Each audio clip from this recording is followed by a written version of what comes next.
Hey, what's going on? I finally found the secret sauce to getting real sounding pianos in FL Studio. So let's get right into it.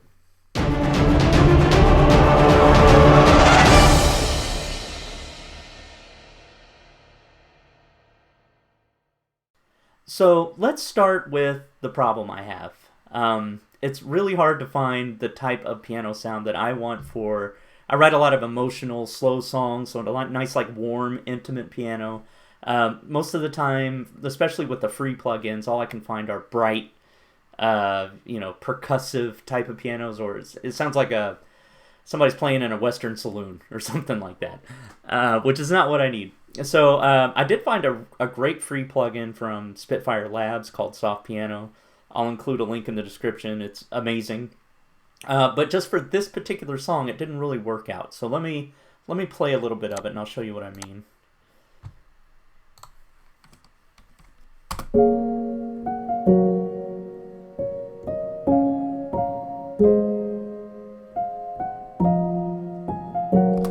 It sounds pretty good, but I just couldn't. I didn't like the clicking sounds. It sounds like somebody has their fingernails on the piano or something. Here, let me play it one more time. You can hear what I'm talking about.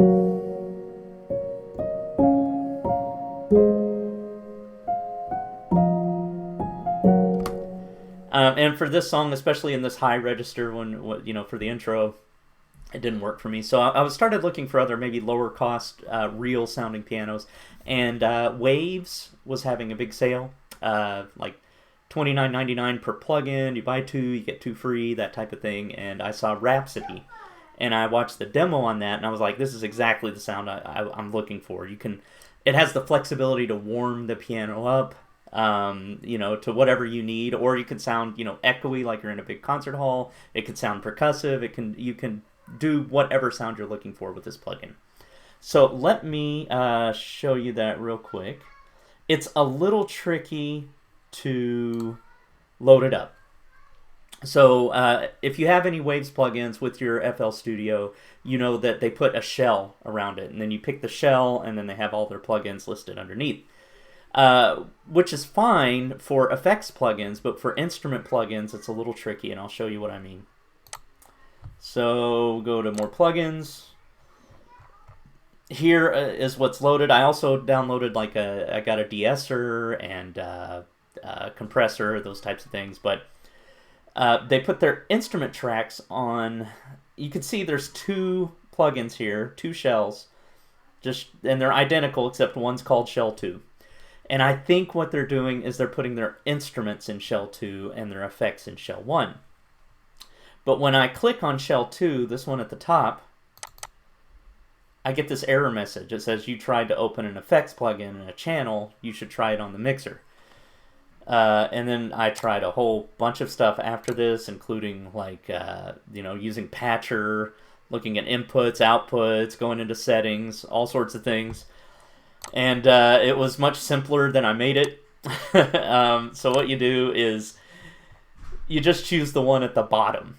I don't know why it's the one at the bottom. I don't know why it's the second round of shells that you have to pick from. So it's the VST3 version that you want to pick. So I'm going into Shell 2, VST3. There we go. And here we go. Here's the Rhapsody. This is what it sounds like right out of the box.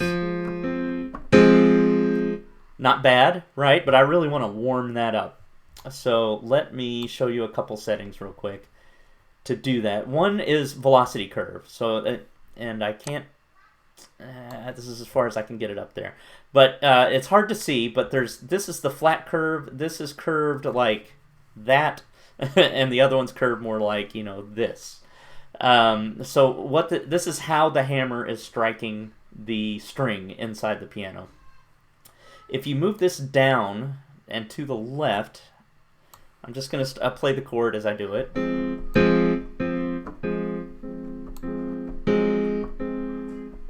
You can hear, and I'm playing with my left hand if you're wondering why the piano playing so bad, but you can hear that it has a less percussive sound and it's more of a soft attack. For this, I also added a second mic, a second close mic. It just gives it a little more depth. And then finally, I turned the gain up a little bit on the low side and down a little bit on the high side. And then I turned the volume down so that if, once the velocity builds as the song builds, we're not peaking at the input. There we go.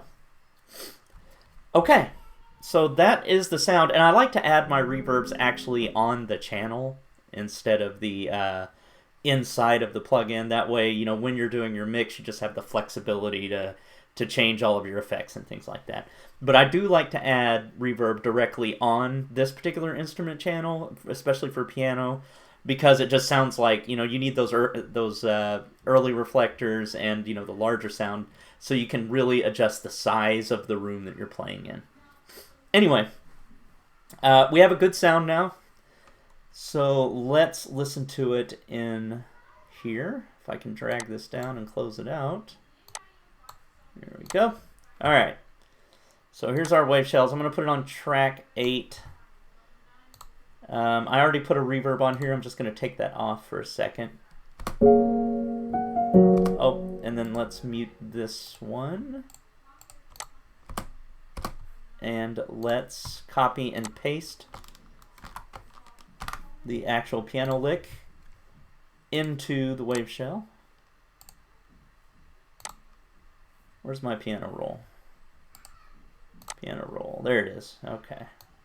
Bring this over. And I normally work with 2 screens, so you have to forgive me if I'm a little clumsy with my clicking here. There we go. All right. Perfect. So now let's listen to it.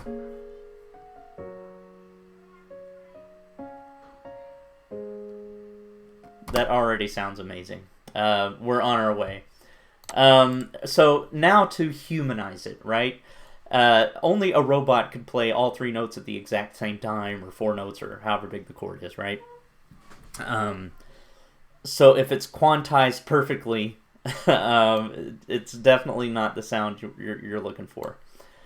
So one thing I like to do is first let's randomize velocity. So how hard are the keys being struck? Let's randomize that first, and that'll give us a good base, and then we can adjust from there. But I'm going to click Alt plus R at the same time. Alt R. There we go. Alt R. Let me see why it's not coming up. Give me a sec. Oh, there we go. Perfect. And you don't need to use the pattern portion of this, so you can go ahead and deselect pattern, because as you can see, that adds a kind of an arpeggio type of thing. You just want to deal with the levels. So the volume knob especially, depending on what you're going for here, you can just adjust that, and it spreads the volumes apart. You can also, you could pan it if you like to do that, a little left to right.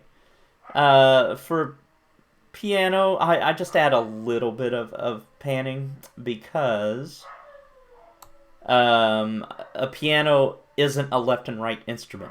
unless you're sitting on the bench, your high notes may come from the right and your lower notes may come from the left a little bit, but for the most part, if you're in a room, it's not a left-right instrument.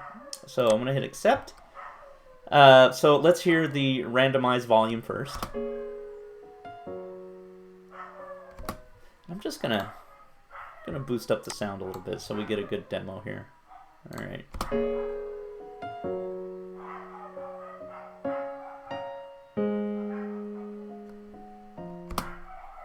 Let me get this back to velocity. Here we go.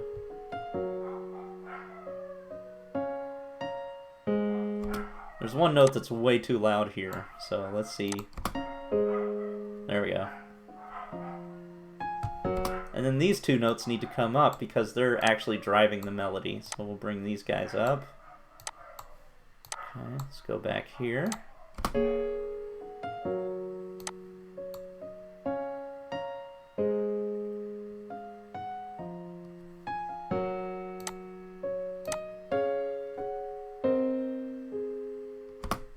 Awesome. There we go. So we are getting there. I like the way that sounds.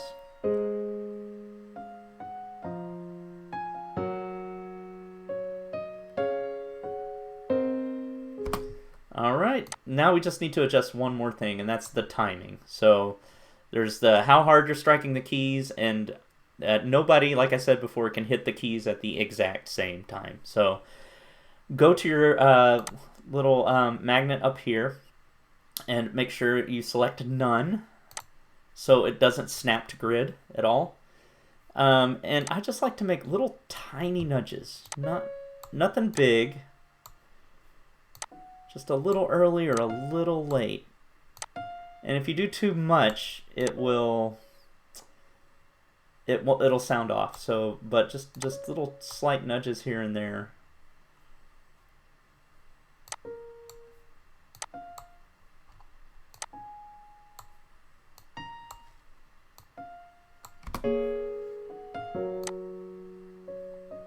Oh, wait, something happened there. A note cut off. Let's see what happened.